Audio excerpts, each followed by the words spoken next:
I'm Chelsea McDonald. Coming up on WJCL News, today marks the 2-year anniversary of Rebecca Foley's death and still no suspects. I'll have an update. Nick Notario in Savannah. An overnight fire at a car shop has investigators wondering how it happened and an owner asking why. I'm Megan Schiller. Coming up on WJCL News, a 20-year-old pizza delivery boy shot at point blank while trying to deliver a pizza to one of these apartment complexes here. Coming up, I talk exclusively with his family about his long road to recovery and how they hope that the shooter is quickly brought to justice. Temps reach the 70s today, but how much longer will that stick around? Plus, rain's on the way. That and more coming up in your full storm tracker forecast. And now from the Coastal Empire and Low Country studios of WJCL News. WJCL News at 5, working for you. And we have a lot of ground to cover in the next 90 minutes. An Effingham County deputy needs a life-saving operation. Plus, a pizza delivery man is shot while on the job. Family members speaking out in an interview you'll see only on WJCL News. But we start tonight at 5 with the scene you see right behind me. Thanks for joining us. I'm Kevin Holmes. Jennifer has the night off. An arson investigation underway after firefighters say someone torched 7 cars. It happened overnight at a Savannah auto shop. WJCL News, the first station to break this story. And tonight, our own Nick Notario is live at the auto shop with the latest on the investigation. Nick?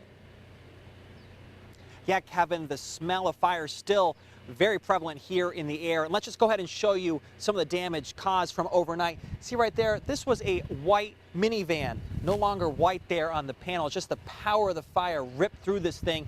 Paint is on the ground as well as glass, and the seats inside melted. All that's left, coils. And now officials say they know that this was set on fire, but they don't know by who. And now some nearby hope somebody comes forward with information. This was the scene early Wednesday morning. Savannah firefighters raced to extinguish flames from several cars before it spread to the building. Around 2:30, the fire broke out at Cody's Car Care. Hours later, you could see the damage left behind. Burnt, blown out, totaled. The owner didn't want to go on camera, but a friend tells WJCL News the damage comes after the owner was getting ready to sell the cars. Kind of mad, upset. He put all this hard work into it and somebody just, I don't know, it's kind of disappointing. Officials don't know how the fire started, but they believe it was arson. The fire totaled 7 vehicles. No one was hurt, but the fire did climb a nearby telephone pole, which almost made things worse. That's the danger with arson, because someone who sets a fire sets it and goes away. They have no idea what's going to happen. While the water left behind from firefighters gives a clear image of who's at the shop the following day, the business doesn't own security cameras, so they weren't able to capture who might have done this. And that's why our investigators are asking that anybody that might have some information that may have been in the area at the time and saw something, to give them a call. While the owner didn't have cameras Wednesday morning, friends say he's learned from his mistake. His dad was definitely installing surveillance cameras day and night today. If you have any information on this morning's fire, you can call the arson hotline. The number 1-800-282-5804. Again, 1-800-282-5804. And there is a $10,000 reward associated with this case. So, Nick, fire investigators believe this is arson, but any sign of how this started at all? Well, they don't know exactly where it might have started, and we asked them today if possibly gasoline or what kind of accelerant was used. And they say it's all part of the investigation, and as of right now, they don't have the information to give us tonight. All right, more to come. Nick Notario in Savannah. Thank you, sir. And for a full photo gallery of the arson, just head to our website, WJCL.com. You can find the photo gallery section on our homepage and click the link, Arson Confirmed in Car Burning. Again, it's all on our website. Head to WJCL.com. Also making headlines, Metro officers say a masked gunman tried to rob and shot a pizza delivery boy this weekend. In a WJCL exclusive, family members give us a look at exactly what took place as they make a plea for answers. WJCL's Megan Schiller joins us now live from near the apartment complex where it all went down with this exclusive interview. Megan. Well, Kevin, the family of this 20-year-old says it's going to be a very long road for recovery. They say he was out here just trying to do his job and deliver a pizza on late Sunday night. But something went wrong. He felt like he got a bogus address, and police say that's when a masked gunman jumped out and tried to rob him. That's when the family members say that the 20-year-old hit the gas, and that's when the gunman started firing shots. As you can see on his car, there's a huge bullet hole straight through the windshield. The family tells me the boy's elbow got the worst of it, and the doctors are now trying to rebuild it. The family tells me investigators say that that bullet went through the windshield and ricocheted off of the passenger seat and lodged in the passenger seat floorboard. But just a word to the person or people who did this, you will be called. I will back him 100%. The family hopes police find that shooter sooner rather than later. They're not sure if the shooter targeted the boy, if he was set up, or if he was just in the wrong place at the wrong time. Now, like I said, the family says this 20-year-old has a very long road for recovery to regain the complete movement of his arm. Police don't have a good description yet, though, of this gunman, so they're asking if you have any information to please call Crime Stoppers right away. Reporting live in Savannah, Megan Schiller, WJCL News, working for you. Well, an absconded sex offender has been captured. Chatham County deputies say Daniel Counts III has been taken into custody in South Dakota. He was wanted on parole violation on his charge of statutory rape. Meanwhile, Metro officers are looking to talk to a man about a December murder that's still unsolved. They want to speak to this guy, Charles Mobley. He's wanted for questioning regarding a December homicide in Yamacraw Village. Officers say Jamal Elliott was shot on the porch and killed December 21st. Mobley is known to frequent East Savannah as well as Yamacraw Village. Multiple agencies arrested 6 people in 2 Savannah drug raids. SWAT officers served warrants on Hardin Street and West 41st early Tuesday morning. They seized large amounts of drugs and handguns.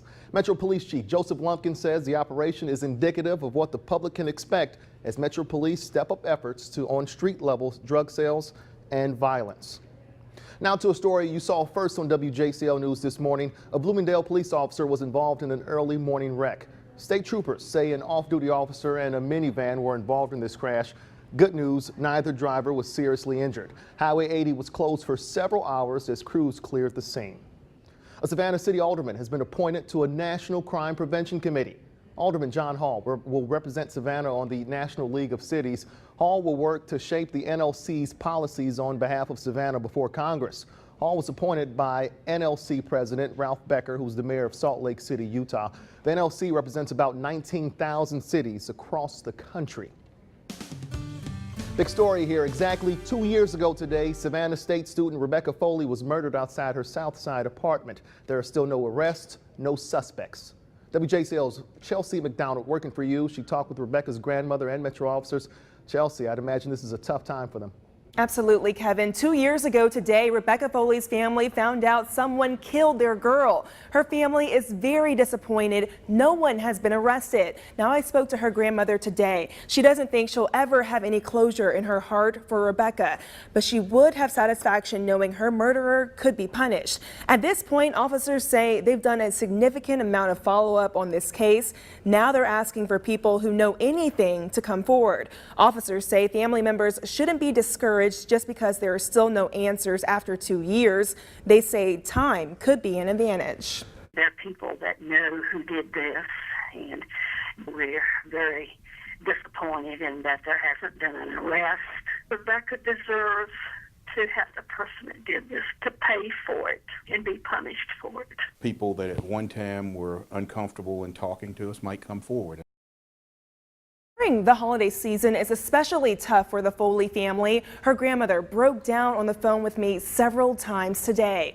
Officers say if they get the right information, they believe they can solve this case. So if you know anything at all, call Crime Stoppers. It could help get this family some closure. Reporting in the studio, Chelsea McDonald, WJCL News, working for you. All right, Chelsea, switching gears now to look at your forecast. Picture perfect for January in Savannah. Right, wasn't it spectacular? One of the main reasons you and I probably moved to Savannah, right? Exactly. The perfect winter. Let's go ahead and take a look right now at your current temperatures. You guys, 70 degrees today. This is actually much warmer than the average. We're looking at a 10-degree departure from the norm for this time of year. So 70 in Savannah, further inland, we are looking at the mid to upper 60s in many areas, 68 degrees down towards Midway and Darien. Not only are the temperatures great, but so are the conditions. Take a look at this. The Storm Tracker Live radar showing a quiet scene out there. We are seeing very few clouds in the sky, but also no rain, not yet at least. Tonight's forecast. All right, so temps are going to fall. They're going to drop into the mid-40s, a little nippy out there, and we'll start to see some clouds move into the area. Now, here's a look at the Storm Tracker weather headlines, and one of the reasons I need you to stick around tonight, we've got a lot to talk about. First, we will take a look at our almanac, see how high we actually got today. Then we'll talk about the clouds that are moving in Thursday. Finally, what you need to know. Friday, we've got rain coming. I'll let you know how long it's going to last. That's it for now, though. Kevin, take it away. Thank you, Samara. The Bullitt County Animal Shelter will remain closed for a few more days due to a parvo outbreak. The outbreak was discovered over the weekend in some of its dogs. Parvo, by the way, a highly contagious disease in animals that sometimes can lead to life-threatening illnesses. Right now, the facility, they aren't taking any chances by exposing the public. Right now we go under a quarantine period, so we can go into detailed cleaning, check anybody and monitor anybody else. We go into a deep cleaning, a lot of bleaching, sanitizing, just, you know, keeping it contained. And I mean, that's pretty much it. It's just cleaning, cleaning, cleaning.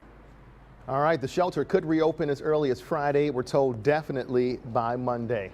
Time now 5:11. Things are just getting started. We are working for you throughout this 90-minute newscast. Last night, all eyes were on President Barack Obama as he delivered the State of the Union.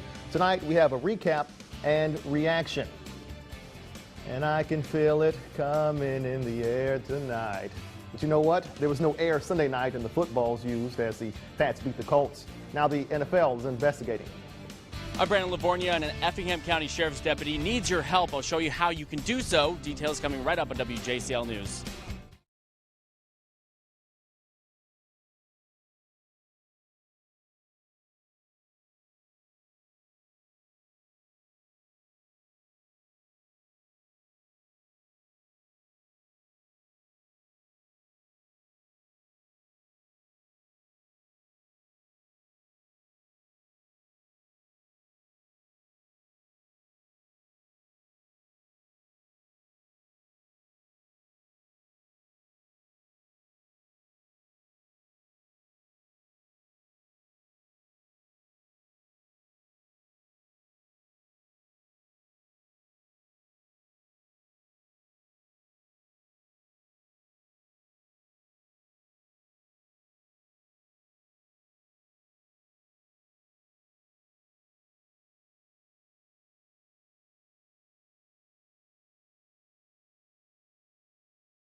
And now, WJCL News, working for you. Welcome back. Time now 5:13. And after protecting Effingham County for the last 8 years, a deputy needs your help for a new lease on life. Deputy Ivy Williamson suffers from a kidney disease and he needs a new one. Our own Brandon Livornia talked with the deputy earlier today. Brandon.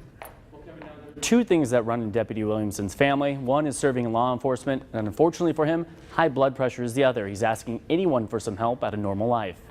Deputy Ivy Williamson has been with the Effingham County Sheriff's Office since 2008. Sheriff Jimmy McDuffie says the office is a family. So when one of his deputies began suffering from severe kidney failure, he approved a move that would put Williamson behind a desk so he could focus on getting healthy.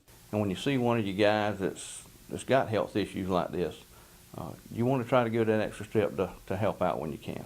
Currently, Williamson requires dialysis every night. I use 1 box of dialysis a day. Williamson was diagnosed with high blood pressure before he joined the sheriff's office, a common health problem in his family. High blood pressure is called the silent killer because you don't know you have it until normally it's too late.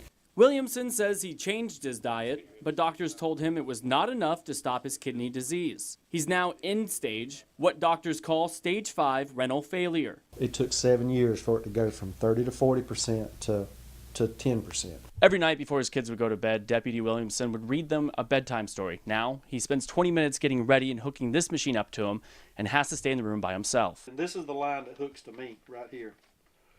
Then this line and one of these lines hook to the 2 dialysate bags. Being O negative, the deputy is a universal donor, but needs an O-type match in his blood group for a proper kidney match. Williamson says he just wants to be able to see his kids, son Daniel and daughter Kaden, grow up. Be able to be around to see her, of course, graduate high school, graduate college, and be the one to walk her down the aisle whenever she gets married. Currently, Williamson is on a 5-year transplant waiting list.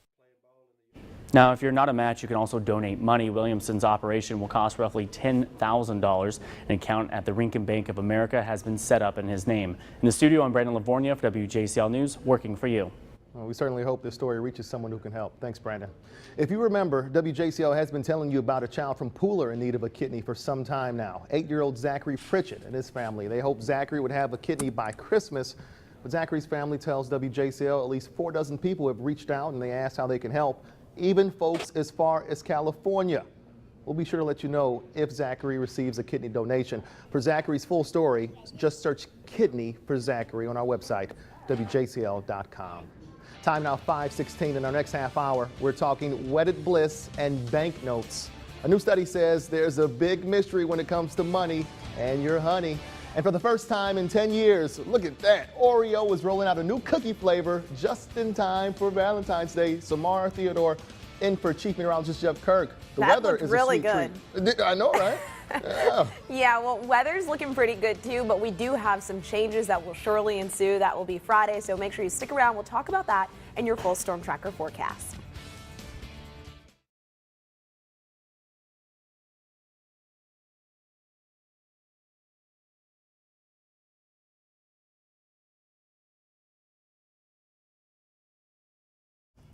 You said 3:30. I thought it was 3:15. Did he say 3:30?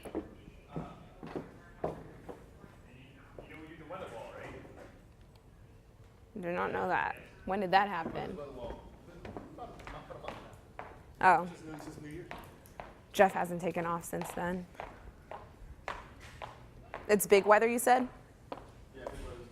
Well, I do it in the morning, so. You have to, most of the time, he'll tell you when you might have to walk out, they take a seven-day poll. Like, you mean right before? Why can't we focus? You want to be in focus? Like, can we focus? They focus on my dress in the morning show. On your what? On my dress. I know, like I have a mustache. I have my eyebrows haven't been done in forever. Like, come on. Wait, do you? Okay, yeah, just a little bit because I have grandma legs right now. I haven't gone to the gym in a while. There we go. You're shorter than Jeff, so I don't know where you...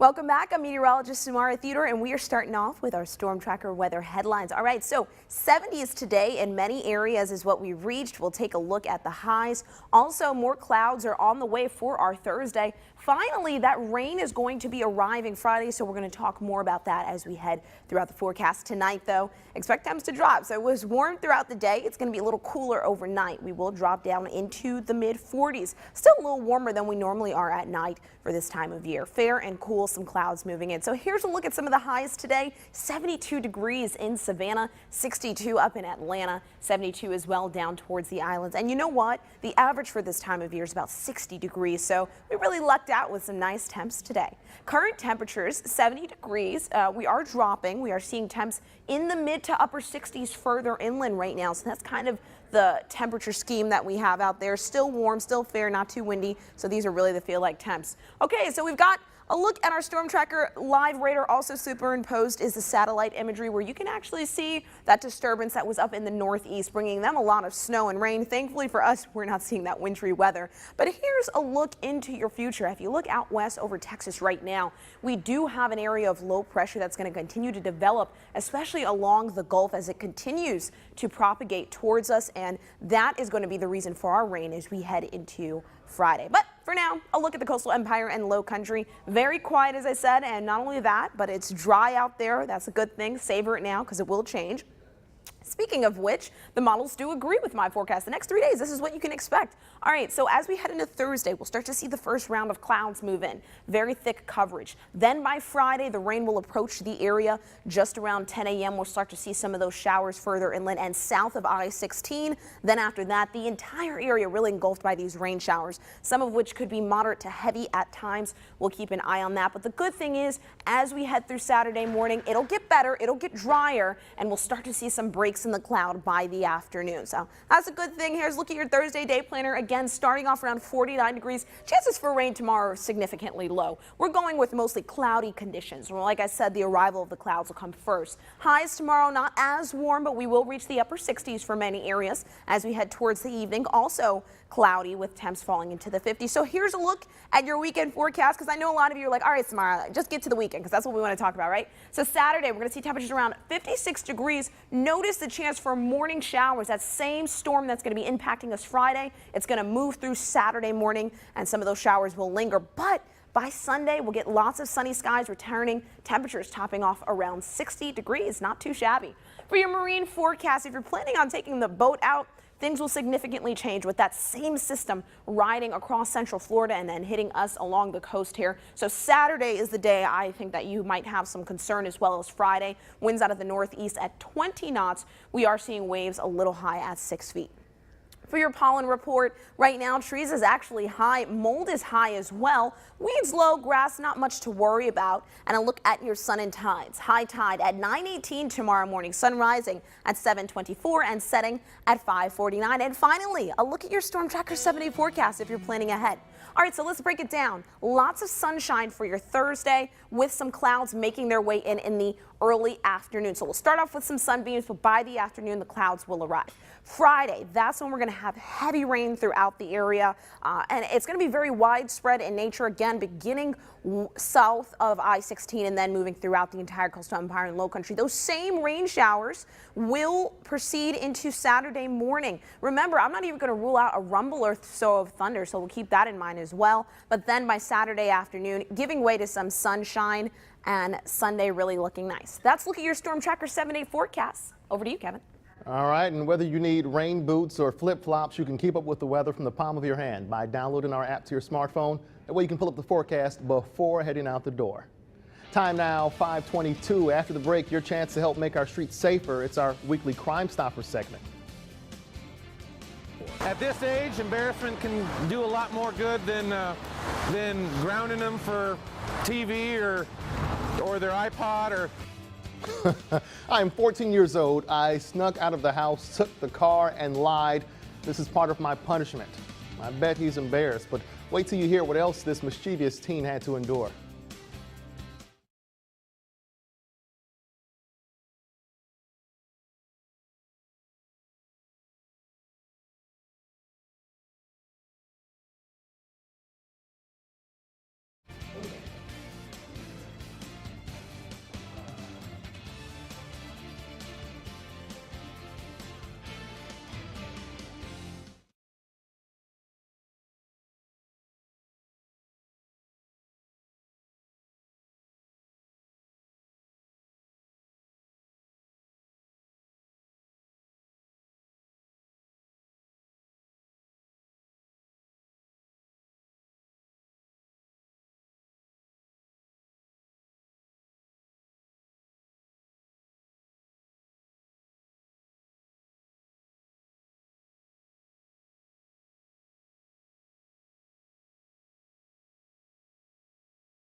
And now, WJCL News, working for you. And now to our weekly Crime Stoppers report. Our own Ashley Lincoln sat down with Sherry Harris and has a look at this week's suspects. WJCL News and Savannah Crime Stoppers is working for you, highlighting the most wanted criminals in our community. Sherry Harris, you're going to give us the first suspect we need to be on the lookout for. I am. We're looking for Frank David Monescu. He's wanted by U.S. Marshals for failure to appear. He was convicted of wire fraud and failed to appear for sentencing after a case stemming from an IRS investigation. He's 5'8", 160 pounds, and 55 years old. He was born in Trinidad and is a longtime resident of Hinesville, Georgia. He has owned both a taxi company and a landscaping company in the Liberty County, Hinesville area. He was last known to be in the 700 block of Madison Drive in Hinesville. Martin Drew Wall is also a convicted sex offender wanted for failure to register as a sex offender. Wall was convicted in 2012 for enticing a child for indecent purposes. He has failed to report to his parole officer and has not updated required information with sheriff's deputies. He's 5'8", 250 pounds, and 39 years old. He has a snake tattoo on his left arm and a skull tattoo on his back. He has been known to frequent the downtown Savannah area. He has ties to foreign countries and may have fled the U.S. And you can contact Crime Stoppers 24 hours a day with information about these or any unsolved case. Be a nameless hero. Reach out to us at 912-234-2020. And for more information about these suspects, you can visit our website at WJCL.com and click on the web link section.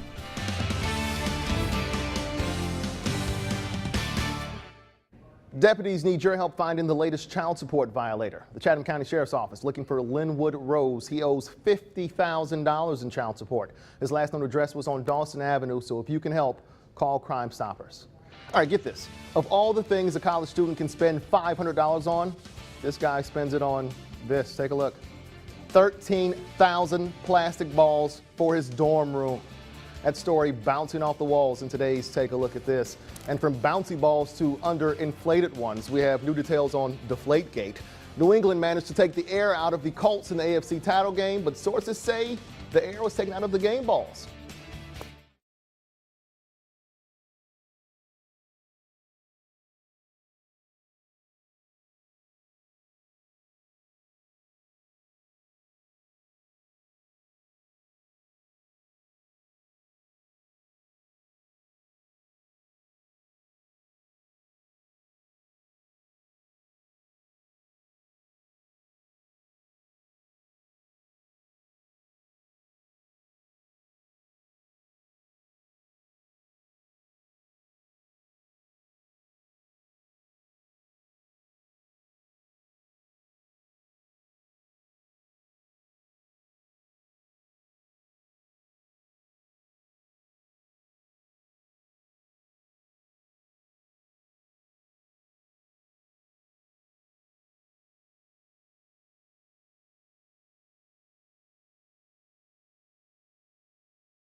And now from the Coastal Empire and Low Country studios of WJCL News.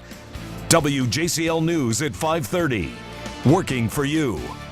Welcome back. It is 5:30 and plenty more ahead during WJCL's 90-minute newscast. If you're just tuning in, we'll bring you up to speed on some of the stories we're working on tonight. We are following an overnight arson that totaled several cars. Investigators say they were called to a fire around 2:30 this morning near Montgomery and West 58th Street. WJCL's Nick Notario is live with a look at the damage and who'll have the latest on the investigation. Plus, a pizza delivery man recovering after being shot Monday afternoon. WJCL's Megan Schiller talks with family members about what happened in an interview you'll see only on WJCL. Plus, WJCL has a story of a local deputy in desperate need of a kidney transplant. That deputy tells WJCL's Brandon Livornia he just wants to get better for his family.